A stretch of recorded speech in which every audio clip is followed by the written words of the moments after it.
What will worry India, though, and the world, is this. Putin is cranking up the Russian war machine. Until now, it was on autopilot. The airstrikes were limited, the deployments were basic. But now we are seeing a more aggressive Russia, a more dangerous Russia. Let me show you some satellite pictures. What you're looking at is a Russian convoy. What is in this convoy? Military vehicles, tanks, supplies, and reinforcements. How long is this convoy? Around 64 kilometers long. Let me repeat that. This Russian convoy is 64 kilometers long. How far is it from Kiev?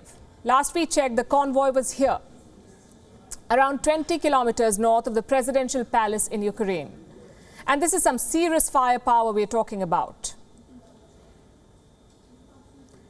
What is Kiev's plan of action? If the satellites can see the convoy, if we can see it, why are the Ukrainians not taking it out? Well, we can think of two reasons. A, they do not have the air power to wipe the convoy out.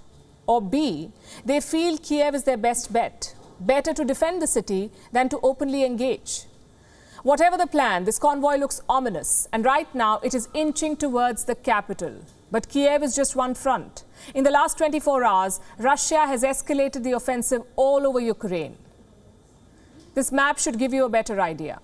Notice the areas in red. Those are controlled by Russia. You have a corridor from the north reaching down to Kiev. And this is Chernobyl. And this is where the convoy is coming through. Down south, you have another corridor developing from Crimea to rebel-held Ukraine. Only one city stands undefeated there, and that is Mariupol. If Mariupol falls, the southern corridor will be complete. The third front is the northeast. And there too, one city stands resolute, the city of Kharkiv.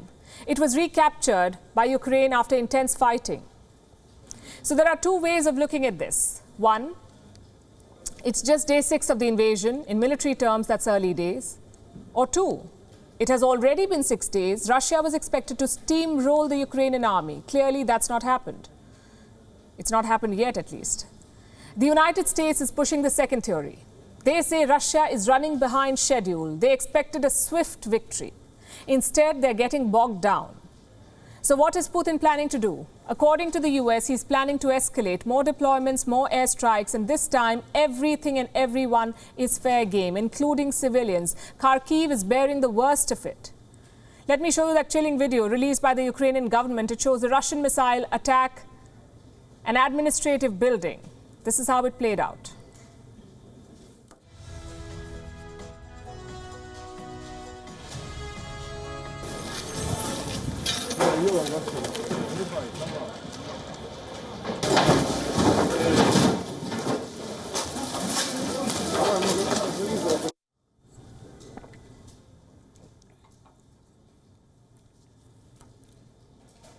Like I said, chilling. Ukraine says 10 civilians were killed in the attack, plus 35 injured.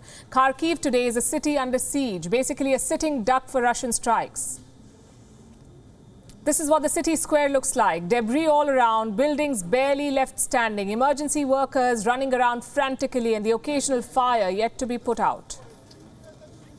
What explains this wave of violence against Kharkiv? Perhaps it's history. Kharkiv is made up predominantly of Russian speakers. It was the capital of Soviet Ukraine. It is known as the cultural, educational, and industrial capital. After Kiev, the city is the biggest prize. By Putin's logic, it should have been a cakewalk. Just think about it. Kharkiv is made up of Russian speakers. It is located close to the Russian borders. Yet, there is fierce resistance. What does that tell you? That Ukrainians have a distinct identity. Some of them may speak Russian, but their loyalty is to Ukraine, and Kharkiv is proof of that. Putin's plan is to bomb the city into submission. So he is targeting civilian areas.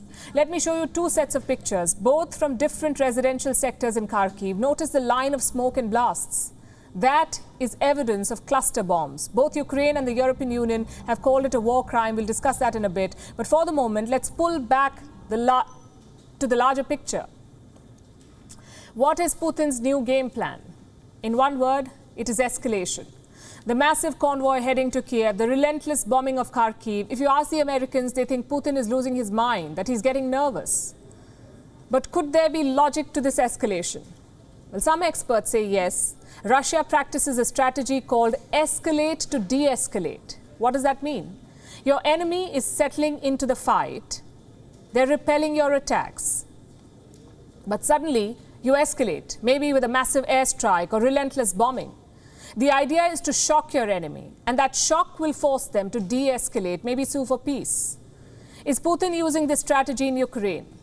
The fact is, we cannot be sure. But indications are that he is losing patience. And that makes Putin more dangerous. Whatever the end game of this escalation, we can be sure of one thing. The apartments, the bunkers, the civilian buildings, everything is on Russia's radar. The tide of war could soon be shifting. And it's shifting at the expense of Ukrainian lives. WION is now available in your country. Download the app now and get all the news on the move.